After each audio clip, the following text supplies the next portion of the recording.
para manutenção. Só tem 2 meses que eu troquei a relação, já tá ruim de novo. Ele dá uma olhada no cachimbo da moto. Essa moto aqui não pode ter chuva.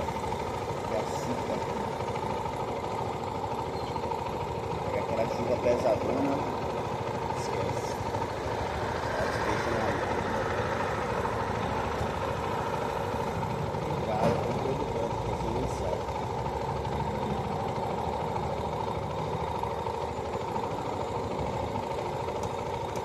Só o kit da relação